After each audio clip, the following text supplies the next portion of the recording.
You know, I'm something of a scientist myself.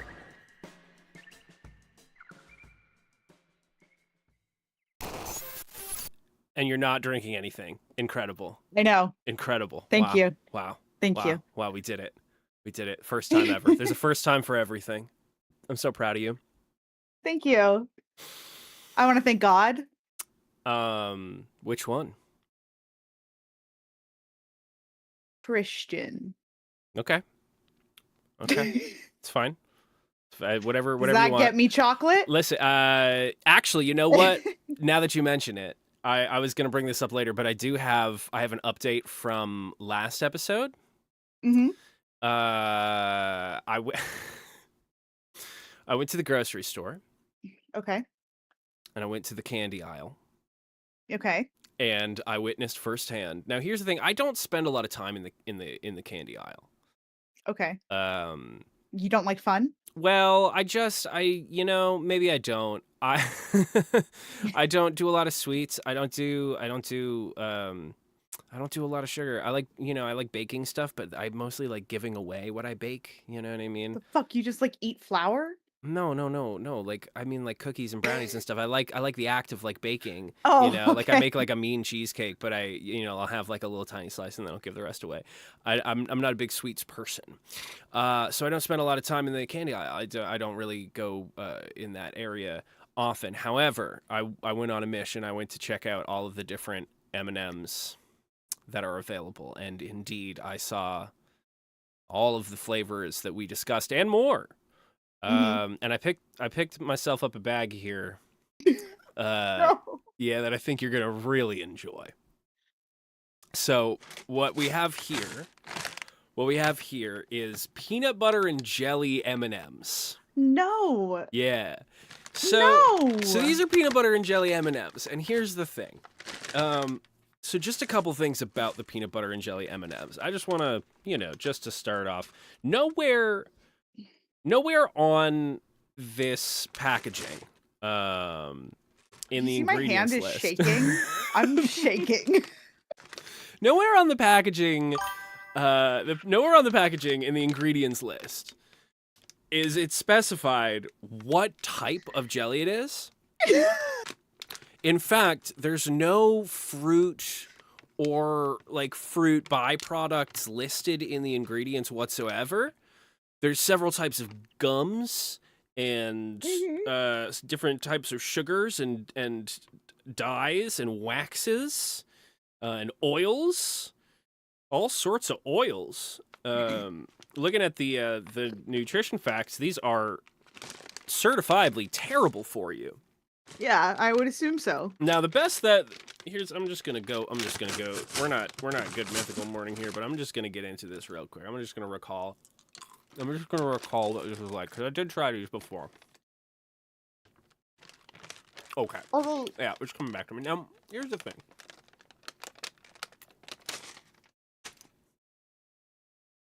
It's not so bad. It's not so bad. I think it's raspberry. It's weird. It's like Reese's Pieces, but also a little bit like, in like Valentine's Day boxes, like when you get like the heart-shaped boxes and like all the different kinds of, the raspberry chocolates. yeah. It's like that, but with a Reese's Pieces. It's weird. Okay. It's weird. Okay. It's not bad. It's not. It's like, it's too sweet for me. I can have like one or two, and then I'm good for a couple of days. But not terrible. Not terrible. Was that the worst one you saw? Yes, that was the worst one I saw. Okay, that's not that bad. I'm okay with that then. It's really, I was pleasantly surprised. Because like I can understand a pretzel M&M. One of my favorite candy bars is a Take 5. Because it got that big ass pretzel. Good for you. It's got that big ass pretzel in it. You've never had a Take 5? What the fuck is No. wrong with you? I don't think I've ever seen one. That's insane. Is that like a fucking, do we not have that That's here? crazy to me. Maybe I'm just blind and Whoa. I've never just looked for one. Incredible. Maybe my eyes automatically go to the Snickers and I just That's it. Incredible. I'll check next time. Chatter, amazing. I don't know if I would say amazing. I don't know if I would say amazing, but I would say that they are palatable and I can handle it. But I guess if you are like a chocolate head, if that's what you're into, if you're a candy person, then you're probably gonna like them because I'm not a candy person and I can tolerate that. Huh. Yeah. Yeah. Weird. Yeah. You know, everything else seemed pretty normal. Pretzel and hazelnut and peanut butter and, you know, it all seemed pretty normal. Almond. Had all the stuff. Were they gonna? Did they ever throw marshmallows in one of them? They gotta throw marshmallows in them. Yeah, they probably should. They They should throw marshmallows in there. Put marshmallows. M&Ms. Put marshmallows in your M&Ms, you fucking cowards. Cowards! Oh That's my fun. God. We've never had like an update. We've never had a. Do you want me to do? We can do an update episode because I have an update. We're on just Steiner cleaning Math. up here. Okay, we're house cleaning. We're not even rolling the intro yet. We're okay. Yeah, we do. Oh, that's right. That's right. You have an update on Steiner Math. Yeah. Okay, we have some apologies to make. Is that right? No. Okay. All right. Yeah. No? Enlighten me. The fuck are you talking about? All right. Let's then remind me. We haven't talked about this in a hot second. Okay. So I'm not gonna apologize for this. Okay. But Well, your dad wants you to apologize, right? And I'm not. But yes, my dad did make fun of maybe one of us, or both, and maybe refers to us with some nicknames that maybe he shouldn't. I actually really that like sounds them, bad. and you know what? Ashton's dad, if you're listening, I appreciate it. And you having a mean nickname for me, I know that just means that you love me, and I love you too. So Okay. So, but I figured this out. And so basically, I think what we were missing was we didn't convert everything into like the correct percentages, and we didn't convert them into like the decimals that we needed to do. So basically what I have here is the genetic freak part of this, right? okay, can we just? I just need you to.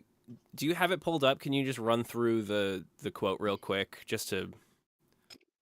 You know, they say all men are created equal. Oh God, she knows it. But you, but you look at me, you look at Samoa Joe, and you can see that statement is not true. See, normally when you go one-on-one with a wrestler, you got a 50% chance of winning. But I'm a genetic freak. Mm-hmm.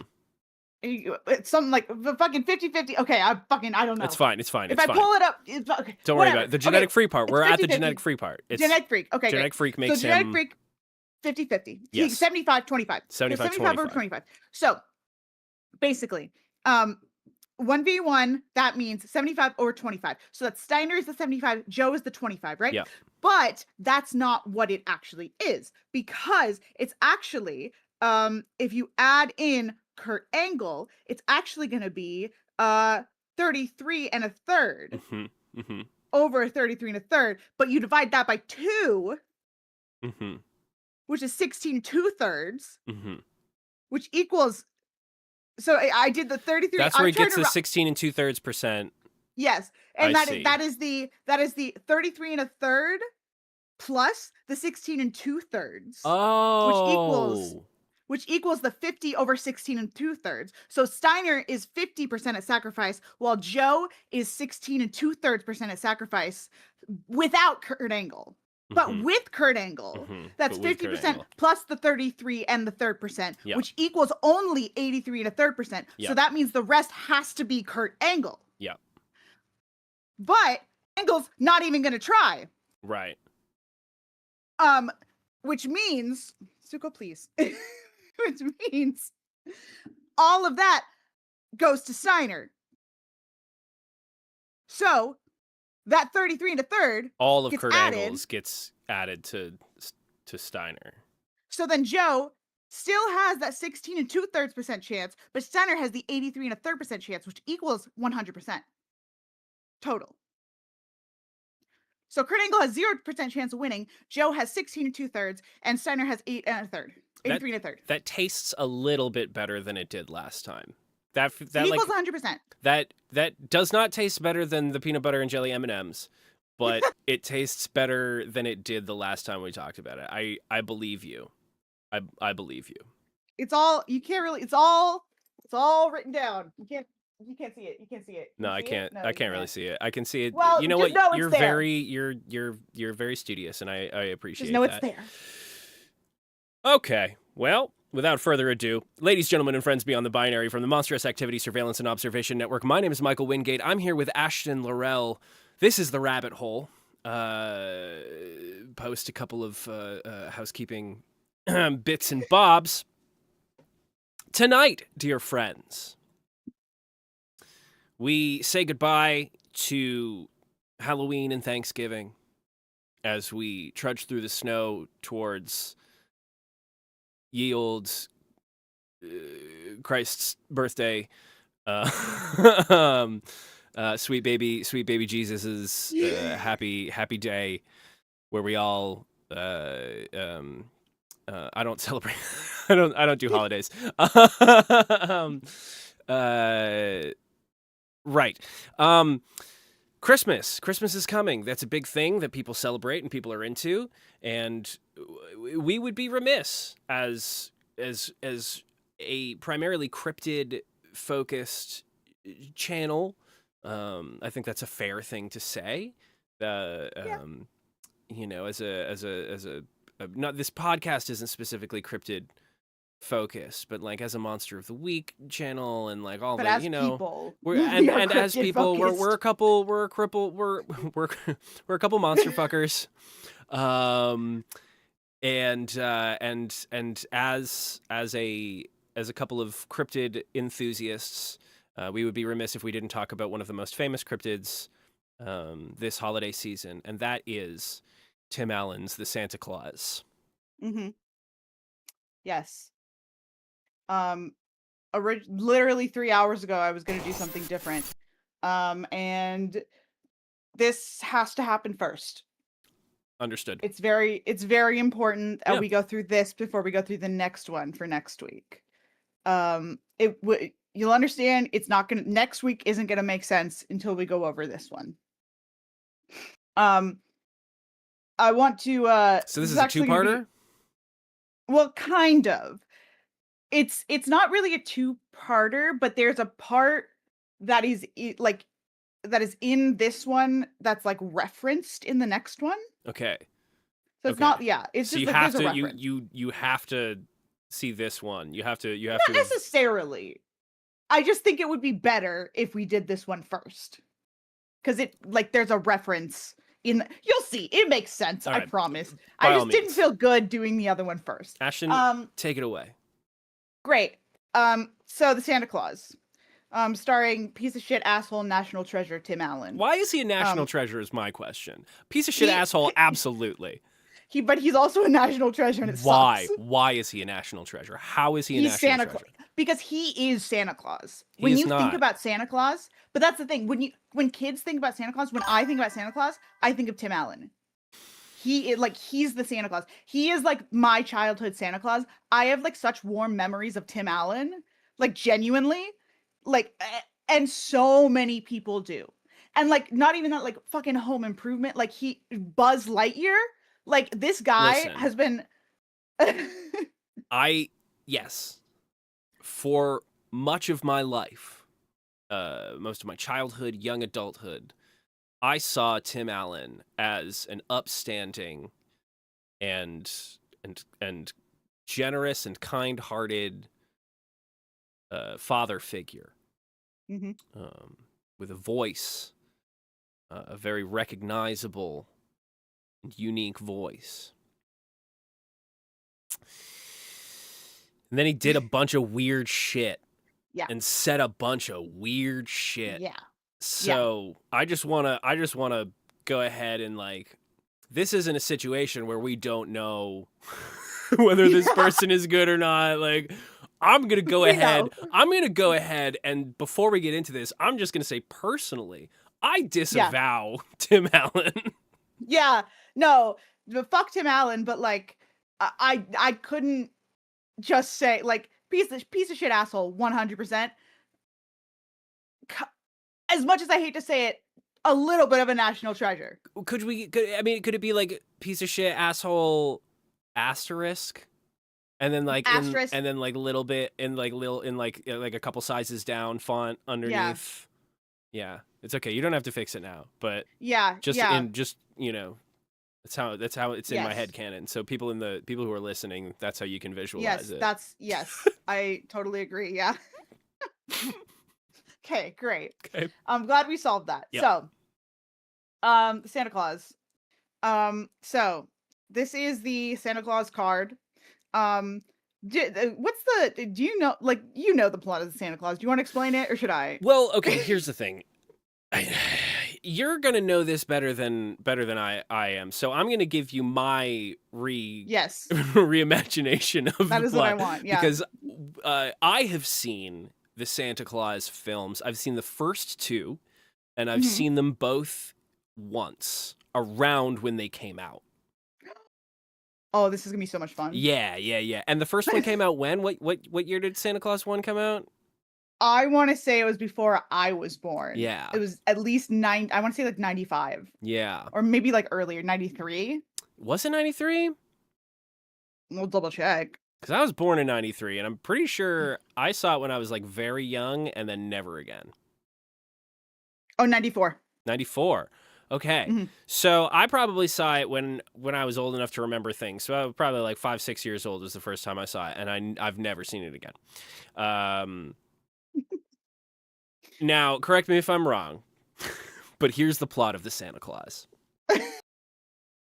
Tim Allen is a no-nonsense business daddy who doesn't have time for his family and has no Christmas spirit, and he's a grump. And on Christmas Eve, he murders Santa Claus.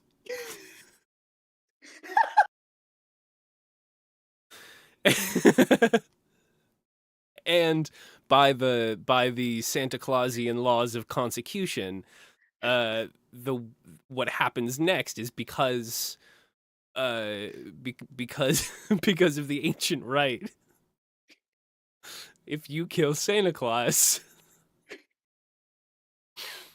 you become Santa Claus. Is that right? If you kill Santa Claus, you become Santa Claus. And then A little bit. okay, so hijinks ensue, of course. He starts putting on weight. He doesn't like that because he's a no-nonsense business daddy, and he's getting all messed up at work. He's supposed to look all nice and clean-shaven, but big white beard grows real fast. Something about his kid hiding in the sleigh. Something about elves, and one of them's got like weird stringy hair. Maybe that's his kid. No, that's not his kid. No, that's the elf. He's got like weird stringy black hair, and it always looks super greasy. Is that real? Am I making that Yeah. up? That's a real thing? Yeah. Yeah, okay. And then roll credits. Okay. That's not bad. Hmm? You got like the big plot points there. Sick. Yeah, he kills Santa. Yeah. And he becomes Santa. With a shotgun, right? No. Okay, so basically, Scott Calvin, Yeah. he is a no-nonsense business dad. He works in toys. He's a toy maker. Zuko, please don't do this. Okay. He's a toy maker. He recently divorced. His wife got remarried to a fucking therapist named Neil. And he has a 5-year-old son named Charlie. Charlie fucking is so sick of his dad. Like, Scott is trying so hard to like bond with Charlie, but Charlie's like, I fucking hate my dad. Like, I don't want to stay with him for Christmas. And like his mom is like, no, you just stay like one night. And so in the middle of the night, fucking they go out, they hear noises on the roof, they go out. They see Santa Claus, or at least a guy dressed like Santa Claus on the roof. Scott Calvin yells up to him and is like, what the fuck are you doing? Santa Claus freaks out, falls off the roof, fucking dies. Yeah. Santa's dead. And he has a business card on him. And the business card says Santa Claus, North Pole, and on the other side, it's pulled up right now. It says, if something should happen to me, put on my suit. The reindeer will know what to do. There is a full sleigh and all of his reindeer on their roof. So, this man puts on the coat of a dead man who has just disappeared at this point. Yeah. He's like sunk into nothing. He like they don't see him disappear, but he's turned into like fucking magic dust or So whatever. it's like Yoda. Oh, you don't Yeah. know. You don't know.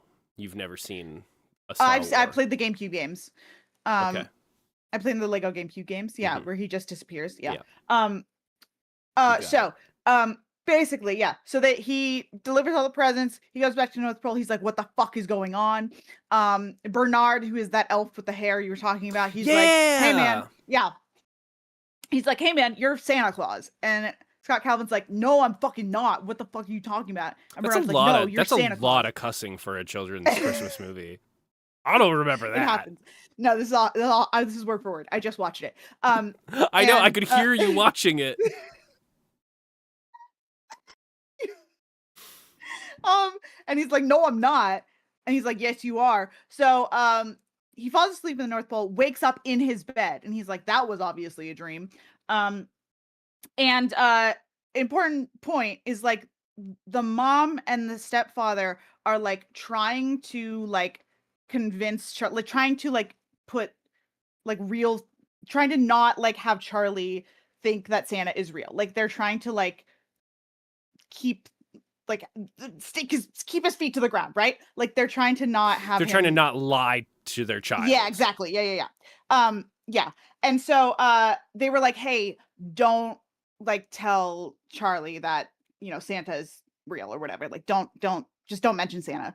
And so like Charlie comes out and he's like, "Dude, we went to the North Pole." And she's like, "What the fuck, dude? Like, what did I specifically say?" So like this starts a whole thing where like constantly now Charlie like wants to spend time with his dad because his dad is fucking Santa and no one believes him, not even Scott.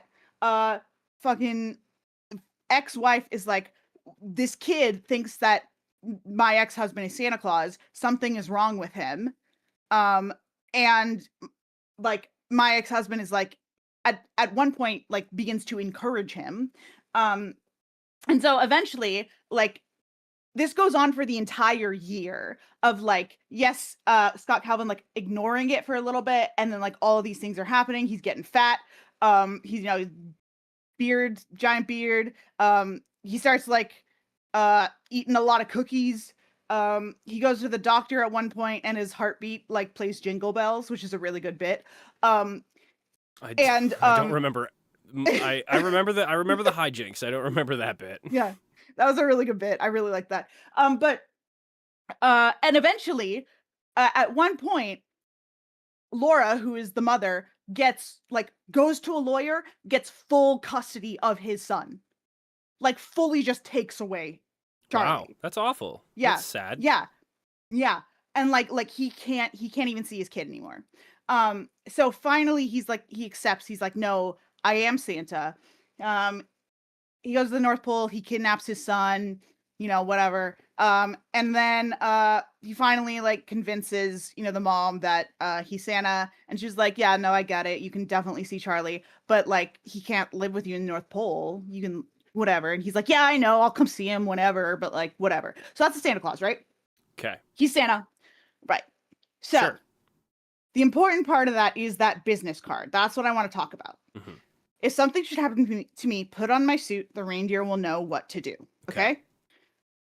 Now, that specifically is they say a clause. Now, when he goes to the North Pole, we find out that on the back side, on the like, or I guess the front. There's fine print. The fine print. Oh, let me read this It here. is wrapped around the red part. Oh, shut like the you can fuck see on up. right around it. That it's like that red line that's around the Santa Claus. Um, and they have to use a magnifying glass to read this. And this is not until after he puts on the coat, he has already delivered presents, he is back at the North Pole, and everyone is saying, hey man, you're Santa. Like, he's like, who's the boss? He's like, you're in charge.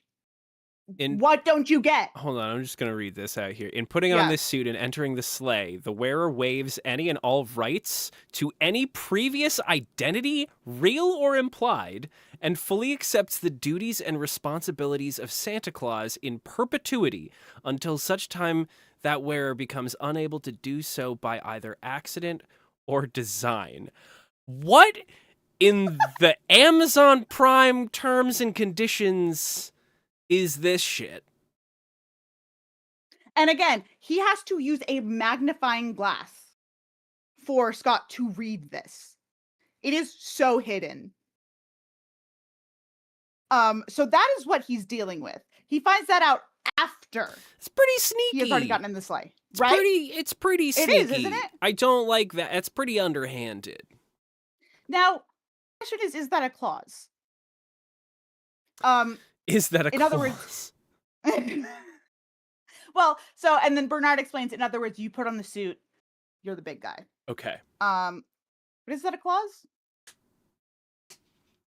Specifically, what is a clause? You want to learn what a clause is? I've written a few contracts. Great. So we're going to go into what exactly a clause is and some other things, so we can kind of decide exactly what this is. Yeah. Because I'm thinking that maybe it's not a clause. They're just calling it a clause because that's fun. But a clause. I have a couple of like kind of definitions here. It's a particular and separate article, stipulation, or provision. I didn't put an N there. I don't know why. Or provision in a treaty, bill, or contract. A clause is a self-contained concept within the written contract. It may have a number of subclauses. That's fucking whole other thing. Yeah. It may reference other clauses, but ideally it can be read and acted on its own. Yeah. Typical contracts will contain clauses on payment, time, termination, scope, etc. It is a feature of the drafting of the contract document. Okay.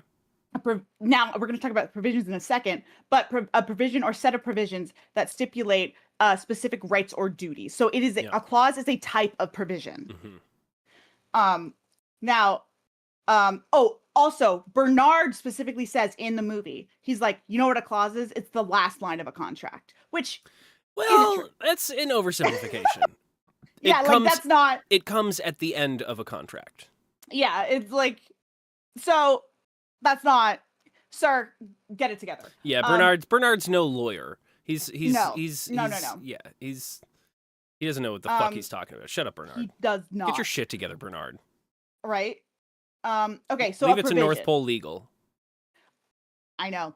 So a provision is a condition or requirement in a legal document. So, for example, like the first private prosecution under the provisions of the 1989 Water Act. Yeah. Right. Sure. So, it is any condition or stipulation of things to be done or not be done within the contract. So a provision may correspond with a clause, may span several clauses, or be contained wholly within a subclause. It is a feature of the contract itself. Verbal contracts will have provisions, but they will not have clauses. It denotes the broader meaning of a particular item or manner expressly and directly stipulated in a written law or legal instrument and intended to have a legal effect. Yeah. A condition, though. Yeah. Right? Mm-hmm. So a condition.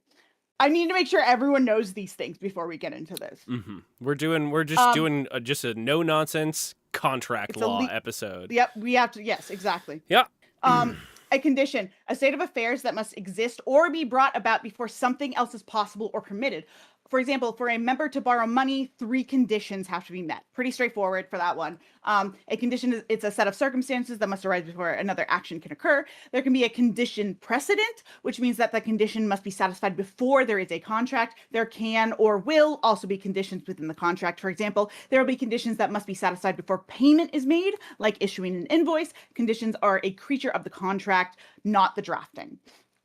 In event the occurrence an event the occurrence of which suspends or excuses a party's contractual duty to perform. And then a term. Conditions under which an action may be undertaken or agreement reached, stipulated or agreed requirements. For example, their solicitors had agreed terms. It's a provision in the contract for which one of the possible remedies for breach is termination of the contract by the innocent party. Provision where termination is not an available remedy is a warranty. It's a set of provisions that stipulate a meaning generally with the intent to avoid ambiguities. Which fucking they should have had more of. So back to what the Santa Claus is. In putting on the suit and entering the sleigh, the wearer waives any and all rights to any previous identity, real or implied, and fully accepts the duties and responsibilities of Santa Claus in perpetuity until such time that the wearer becomes unable to do so by either accident or design. Yeah. Now, we got what's in a contract, right? Yes. Is this legally binding? Okay. So here's the thing. I'm gonna answer your first question first. Is it a Great. clause? Yes. Yes, it's a clause. It is a separate part, because now we have to assume that the full contract is not about becoming Santa Claus and is more about the duties and rights inlined therein of being Santa Claus, right? So there's a whole list of articles going through that contract, articles and all of their, little bits and bobs and all of their stipulations and conditions. Scott Calvin did not receive, by the way. Right, but this clause, this Santa clause, that's very fun to say, or to use in branding. This Santa clause, I mean, it is a clause. There are specific conditions that have to be met. Yes. And this is a stipulation. Now, where I would personally, having, a little bit of experience in contract writing, just by the nature of what I do,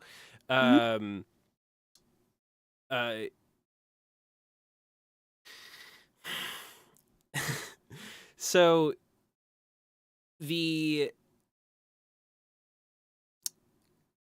you could clear up the language a little bit. Yeah, you could. By specifically putting in a little piece of text in there that says something along the lines of like the action of putting on the jacket satisfies conditions of articles, like 1, 5, and 7 of this contract, and retroactively, becomes a condition met for, like that's something that you could do to clear that up. But it's a Disney movie or something with, Yeah, I mean, this one little bit without seeing the full contract does give a pretty good idea to what it is. Like what it in putting on the suit, like it specifically says you put on the suit, you're the big guy. But again, he had to look through a like fucking big, why did I want to say microphone? Famously where contracts are how we view contracts is through a microphone. Magnifying glass to see this fucking thing. Understood. So there's a lot of questions about the legality of this, right? So like, what are the essential elements of a legally binding contract? I'll fucking tell you right now. It's the offer, which is one party proposes specific terms to another. The offer must be clear and detailed enough for the other party to fully understand what is being proposed. Acceptance, the second party agrees to the terms of the offer. Consideration, something of value is exchanged between the parties. This can be money, goods, services, or a promise not to do or not to do something. Mutual intent, both parties intend to create a legally binding or enforceable agreement. This is sometimes referred to as mutual assent or meeting of the minds. Legal capacity, all parties must be legally competent to enter into a contract. This means if they are of legal age and have the mental ability to understand the contract. And legality, the purpose of the contract must be legal and not against public policy. So is the offer legal? One party proposes specific terms to another. The offer must be clear and detailed enough for the other party to understand what is being proposed. If something should happen to me, put on my suit, the reindeer will know what to do. There is nothing specific about this whatsoever. Correct. Fucking says nothing. Yep. This says nothing. Yep. Put something. What is something? If something should happen to me, what is that? Well, no, okay, so no, I mean, I'm gonna get a little ahead of you on this. I Go do for it. not think this is legally binding, and for a couple of reasons here. First of all, what country does? Shut the fuck up. Okay. Cut that. Okay. Cut that. Okay. Just fucking hold on for 2 seconds, and we're I just stay on told this you slide, I was can gonna you? walk a little ahead of you. Stay on this slide for once in your life. I am a fidgeter. I don't like to sit still. Yeah, no, it does not. It does not. It is not. It is not clear. It is not clear. It is not clear. Okay. Fucking says nothing. It says nothing. It proposes nothing. That's true. It proposes nothing. Upon entering the contract, Scott Calvin is unaware he is even entering a contract. Now, yeah, under American standards, that is not legally binding. Acceptance. The second party agrees to the terms of the offer. Fuck Bernard, by the way. Yeah, look at his greasy ass hair. Scott Calvin verbally and physically opposed his transformation and tried to quit multiple times, of which Bernard refused to even entertain. This guy would not explain shit to Scott Calvin. Like he was like, "Oh, the other Santa died. Cool, you're Santa." Hello? What? I don't know how to be Santa. As help. There are hundreds, thousands of elves that need to be fed, that have to be paid. I don't know what's going on.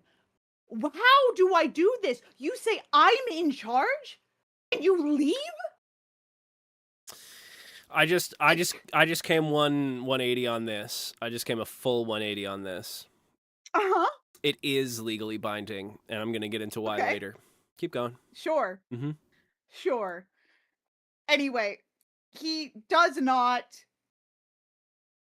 Yeah, he fucking.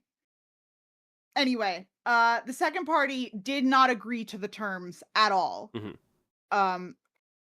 Which again, fuck that. Consideration. Something of value is exchanged between the parties.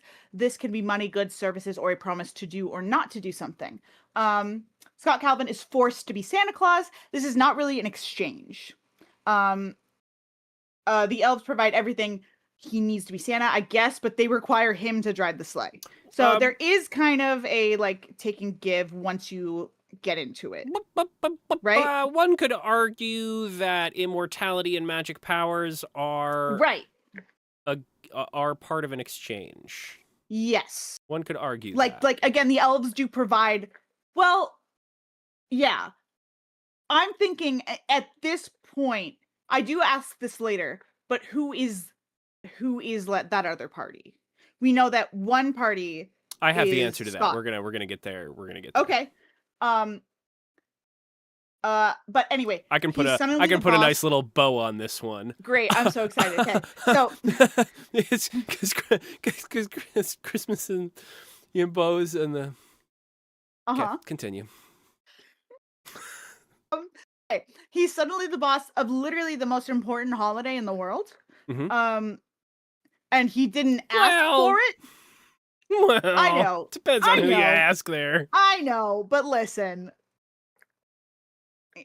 He didn't ask for it, and he didn't want it. True. Okay? It's true. He goes through the 5 stages of grief during this movie. Aren't there over 7? this. 5. I thought there were 7. There are 5. Isn't it 5? There's 5. What are the other 7? Or what are the other 2? The other 7. I'm Fucking- beginning the to. other I don't 2 think we can trust your Steiner math now. The other 2 are like jerking it and like Jerking it is one of them. Wait, what is it? No, what are they? It's jerking. It's definitely one of them. Denial, bargaining. I don't know. I mean, acceptance is the last one. Except this is the last one. Denial, Bargaining. bargaining. I can only think of 3 of them. Well, here's the thing. I don't go through this. You don't go through it. I don't go through grief. I simply don't have emotions. Fair. Understood. I don't know, man. Denial, anger, bargaining, depression, and acceptance. I thought Anger. there were 7. Yeah. For some reason, I thought there were 7. Well, jerking it is the Jerking it. next Yeah. one, and then jerking it again. Jerking it because you're sad, and then jerking it because you're happy because you're over it. Right. Those are the Yeah. the first and last. Yeah, They're the exactly. bookends of the 5 stages of grief. Yeah. Yeah, exactly. So, okay, so,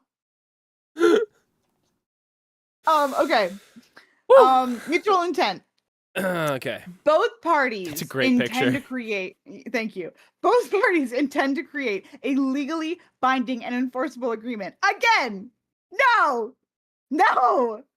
Yeah. Look at it. Look at that face. I want you to look at this. People who are listening can't see this, but there's a picture of Scott right now in the Santa suit, and I want you to the face that he's making. Look at him. Look at his eyes. And I want you to tell me if he wanted to do this. He looks like here's what it looks like. He looks like he's saying cheese, but not because he's having a photo taken, because he's offering it and he's about to throw it at me. He's like, cheese? That's what he's saying. You want some cheese? It looks I trust this guy. He's about to throw cheese at me. Well, here's the thing. I think the cheese is like laced with drugs, is what it feels like. Like Well, there's something in the we cheese. are talking about notorious cocaine trafficker Tim Allen. Yeah. There's just something. Listen, he was not a part of this, okay? That's just he was dragged into this. That's Yeah, what he is was. important. Mhm. Only one party even knew about the agreement before the clause was in effect. Mhm. Scott had no say. Mhm. Legal capacity. All parties must be legally competent to enter into a contract. Yeah. This one is fine, I guess. Whatever. It's Sure. fine. It's very good. I mean, is the legal party Christmas? No. Is it the North Pole? Nope. Who is the second party in this situation? I have an answer for you. Okay. We're do you not want to there wait yet. until the end, or do Yeah, you we're want to gonna tell wait. me We're now? gonna wait. We're gonna wait because Okay. I'm gonna blow this whole thing out of the snow. I'm gonna fucking bring this sleigh right down to the ground, and you're gonna be Okay, like, cool. holy shit. Sure. I'm excited. 'Kay. You're gonna shit yourself. Your face is and gonna the- shit. You're gonna shit your And face. the legality. The purpose of the contract must be legal and not against public policy. Is it legal to kidnap a man and his child from their home and take them across state and country borders? Is that legal? Yes. Is it legal to murder a full man and put on his coat and then steal his sleigh and reindeer? We're gonna definitely be going back to this slide. Yes. Neither party looks good here. Nope. Neither party does look good.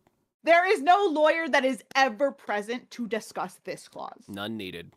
The only lawyer in this movie is the lawyer that takes his son away. Yeah, that feels like they're trying to paint lawyers in a certain light there. Lawyer. No, we'll come back to this, but final analysis, okay? Yep. Legally, Santa Claus would have no legality in the United States of America, which is specifically where Scott Calvin lives Yeah. and where the clause first takes effect. Sure. However, this contract includes an international clause. This means there must be another clarification on which laws are going to be used to enforce said clause. The choice of law jurisdiction. The choice of law jurisdiction specifies which countries or regions' laws will govern the interpretation and enforcement of the contract. So it might not be the USA. So the North Pole law, possibly. The North Pole is at the center of the Northern Hemisphere. The nearest land is usually said to be an island. No, you can say it. You can No? say it. You can say Kaffeekluben. You can I'm not say gonna say it. Kaffeekluben. You said it. You can say. So You can it's say. an island. I want off to hear the you say northern- Kaffeekluben. I Say. don't want to say it. Say Kaffeekluben Island. I don't want to Just say say it. I don't- Kaffeekluben Island. No, because I'm gonna say it with a weird Spanish accent, and it's gonna be Kaffeekluben. weird. I don't want to. That's no, it'll clearly come out Italian. Kaffeekluben. It'll come out Italian and Spanish, and I think a little bit Korean, and I won't be happy. I think that's what everybody wants. No, I cannot do this. But it's off the northern coast of Greenland. It's basically 430 miles away, right? It's really fun to say. I'm just saying, it's really fun to say. I'm so happy you're having a good time. Kaffeekluben. There are some semi-permanent gravel banks that are a little bit closer. But the nearest permanently inhabitable place is Alert on Ellesmere Island, Canada, which is located 508 miles from the pole. Yeah. So, are we going by Greenland laws, Canadian laws, or something else? So, Greenland, legality is a valid, legally binding contract requires elements common to many legal systems. Again, offer, acceptance, mutual intent, a meeting of the minds, consideration, something of value exchange, and legal capacity of the parties involved. Literally same thing. Canada, exact same as USA. It's the same. Something else. North Pole laws, which we don't know about right now. We'll come back. There's another clause. Okay. The Mrs. Clause, right? Sure. This is introduced in the second movie. Now, the Mrs. Clause, I went back into the Santa Claus too, the Mrs. Clause, right? And I tried to get the exact wording of the Mrs. Clause. It is not ever fully said out loud, and it is not ever fully shown. I see. But this is all I could get from it. So, from what Scott says and what they show just briefly, I got the card holder acknowledges something, one true love or better half, dash, in fact, a woman of his choosing, which fucking whatever, dash, Wow. to be bound in holy matrimony and to be known, ... And then something. To be known. Oh, also not valid in the state of Utah. Interesting. If Santa does not get married, he loses his magic and is no longer Santa. Not only that, Okay. there is no Santa. Santa and Christmas will cease to exist. Okay. There is no mention of a replacement Santa, and Scott does tell Carol that the elves will lose their jobs and Christmas will be ruined. I see. That is all we know about the Mrs. Claus. Okay. And this, like the that small text on the business card, this is smaller. This is like fucking in there. Okay. I have the answer. Well, hold on, we haven't talked there's about more. the escape clause. Oh, there's more. We haven't talked about the escape clause. Okay. This is the third clause. This is direct quote from the movie. Secret Santa snow globe. Santa, I wish that I had never become Santa at all. Get the snow globe, puts his hands on it, says the words, and then whoosh, job opening, Santa Claus. Boom. So basically, it takes you back to the moment that you became Santa Claus. So basically, at this point, like Jack Frost tricks fucking Scott into saying he wishes he's never been Santa at all while holding the snow globe. So they go back to the night that he became Santa, and then Jack Frost puts on the coat. So then it goes back to like Jack What? Frost played by Martin Short. he is absolutely played by Martin Short. Yes. Wow, what a pull. So it goes back. So it goes back in time, and then it goes forward in time, where Jack Frost is now present day Santa Claus. Hmm.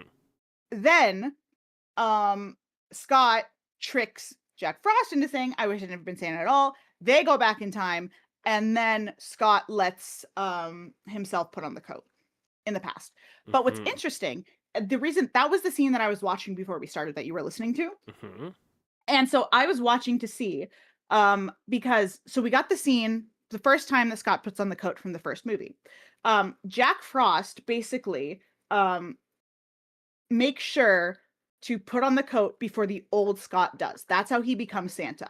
I see. Now, when they go back in time, the old, like Jack Frost and Scott from that time are not there. So it's not like it's not it's just a strange thing. Like you would assume that their past, like that Jack who put on the coat is gonna be there, and they Listen, need to stop that Jack.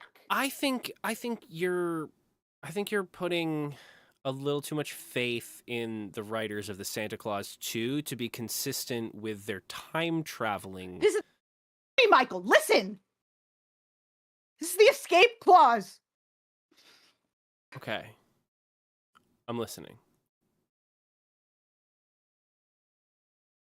Go on. Is that it? Okay. Now can I tell you the answer? Well, Oh my god.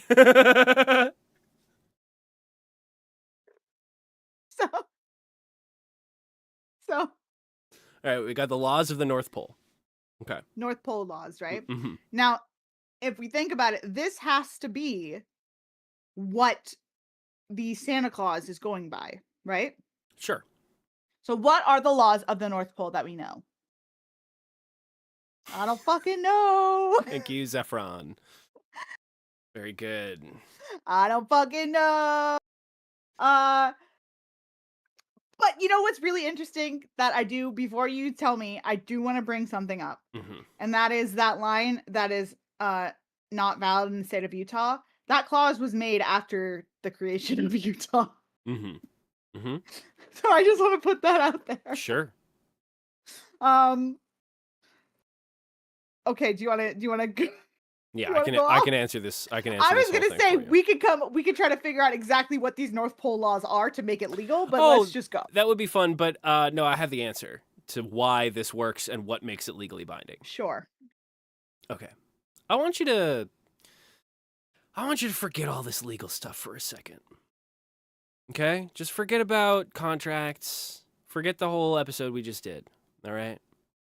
I know. worked so hard on it. I know you did. I know you can It worked remember 2 it. hour- You 2 can hours remember of it my in life. just a second. You can remember it in just a second. I want you to think about Santa Claus. What is Santa Claus? Santa Claus is a human who, in this lore, right? Santa Claus is a human who is bestowed magical powers. He's bequeathed some magical powers unto him by an unknown force to fill a role in service of a larger cultural ideology. Okay? Santa Claus is a chosen emissary of the Fae. If you go back through these slides and you look at all of the arguments you present, everything becomes very eerily similar to the way the Fae operate. Why don't you just go back a little bit? Why don't we roll back a little bit? Let's just roll back a little bit. Okay, listen, Let's that just roll has back a nothing little to bit. do with this. It does. I It get does. it. No. I get it. Whatever. No. Let's just I just want to walk you through this. You're gonna like this. You're gonna like this. Okay. it. Okay. fucking Now- trying to convince me of the Pixar. Now theory. let's go back. Idiot. All right, you can stop here. You can stop here. You can stop here.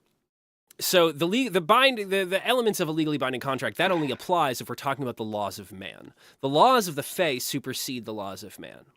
And we know how the Fae work. All right, let's keep going. Roll through the next slide. This whole time. Huh? We were talking about elves the whole time. They are literally, his Santa Claus is a human emissary in charge of a legion of elves. Yes. But if you're gonna do that, you can't call it a clause because that is a human thing. The Fae can adapt and make whatever kind of contracts they like. That's you can't just do that. They totally can. No, you can't. They totally can. They're little tricksters. They can't just change laws. It doesn't matter. Hold on, Ashton. Here's the thing. Are you under the impression that if, say, an earthquake happened in your town, that the police would arrest the earthquake? Are you under the impression that acts of nature or acts of magic can somehow be governed by the laws of man? Here's the but the earthquake didn't create a contract that was like, hey, I'm not gonna come in. I'm not gonna do an earthquake. So Well, don't of course, worry about it. the earthquake isn't sentient.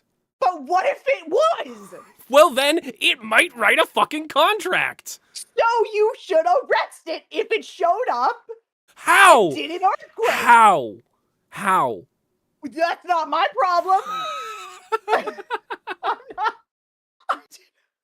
I'm not a fucking cop. Roll through the next slide. I got something for everything. All right. That's fine. You can keep rolling through this one. Fuck this one. Okay. You asked on this slide, who is the second party? The second party is the Fae, the governing body of the magic of Christmas. That is the Fae. They keep and hold the magic. They are the second party. Next slide. What about all the other magical creatures that are in Santa Claus 2? I'm going to just keep going. Okay. Just keep going. Something of value exchanged by the parties. Now, Scott enters into this exchange offering something of value. The something of value he offers is himself. And what he is given in return, is magical powers, immortality, and the position to rule over a legion of elves as foretold or as prophesied by the Fae. He did not need to know that he was entering into this contract because that's how the Fae always work. You step into the wrong place, you have entered into their contract. You walk into their circle, you owe them something. They give you something without you asking for it, you owe them something. You've entered into their dark contract without knowing. That is how they do it. That is always how they do it. They love it. Keep going. Keep going. No, what about this one? Why aren't you talking about this one? Mutual intent. Both parties intend to create a legally binding and enforceable agreement. Again, only applies under the laws of man. This contract law does not apply to the Fae. This idea of a contract does not apply to the Fae. Because they have their own idea of what a contract is.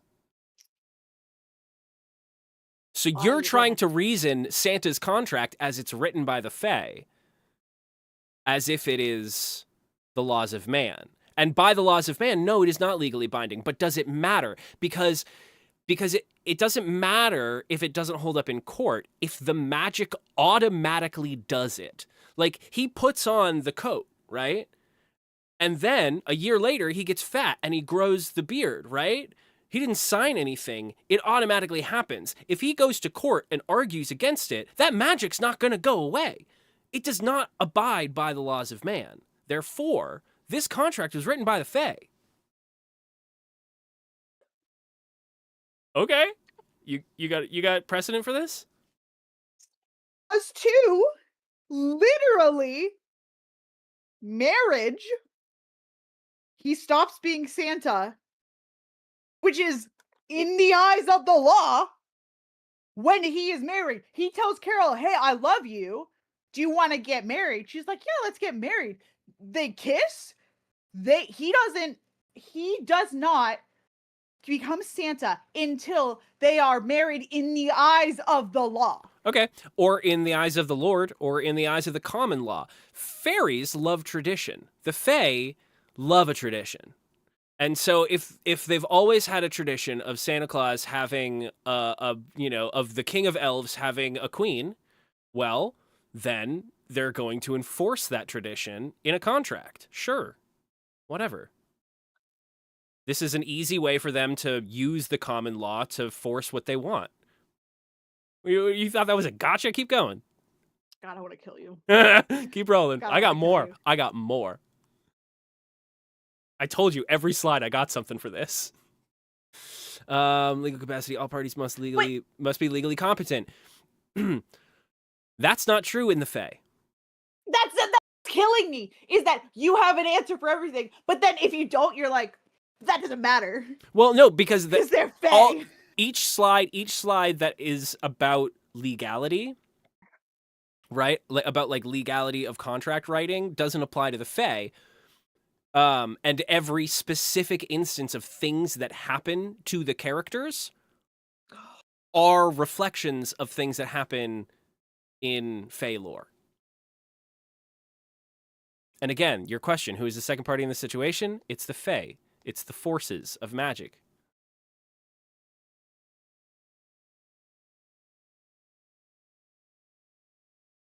I don't want to do this show anymore. Keep going. Keep going. I got something for everything. Keep going. Okay, is it legal to kidnap a man and child from their home and take them across state and country borders? The Fae love this shit. They do it all the time. You ever heard of a changeling? They do this shit all the fucking time. They kidnap people, they take them, they bring them across borders, they take them everywhere. They take them to their little special places, especially their little magical places, like the North Pole, a magical place filled with a legion of elves, run by a human who is put in charge of the elves by the Fae. Continue. True, neither party looked good. That's true. It's still true. Final analysis, it's the Fae. None of your human laws matter.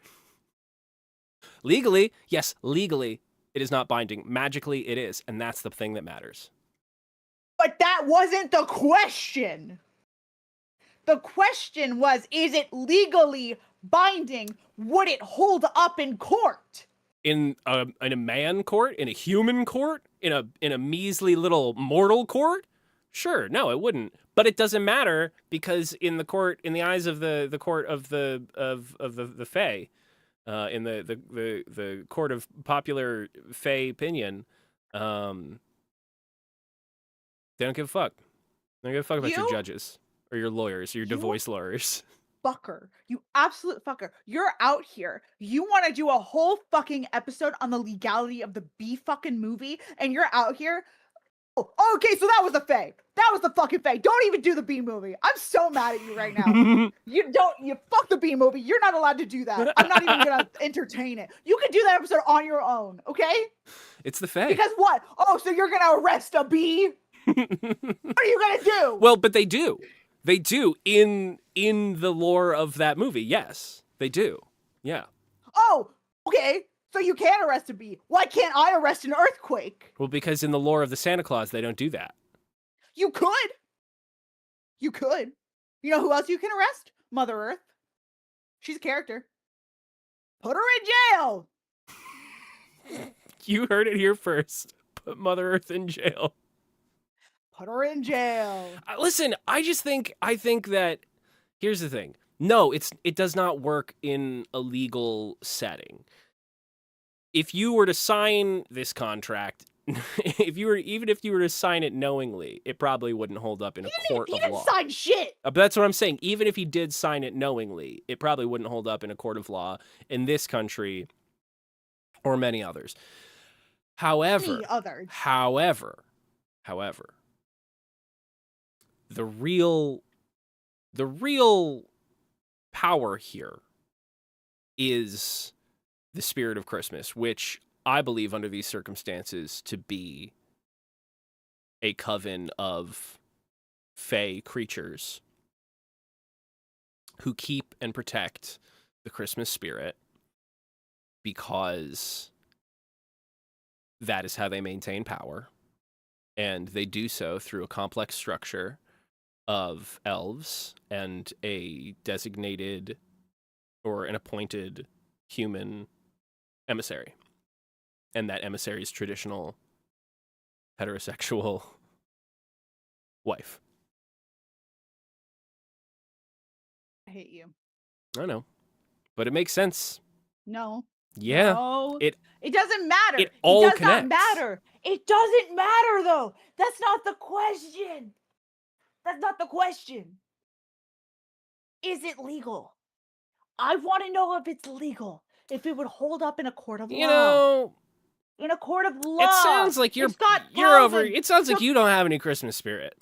if It sounds Scott like Calvin, it sounds if he like took Christmas to court, would he sounds win? like it sounds like you're down in the dumps this Christmas If season. he took You Christmas sound- spirit to court, You would sound he win? like a Grinch. Would there even be a case? You, ma'am, are a Grinch. How dare you? I can't.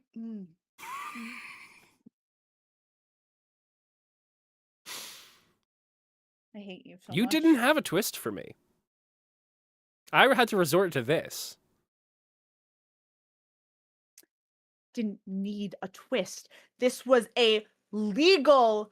It should be straightforward. There's no twists in law. There's a lot of twists in law. No, it's straightforward. No, it's really not. You do something bad, you go to prison.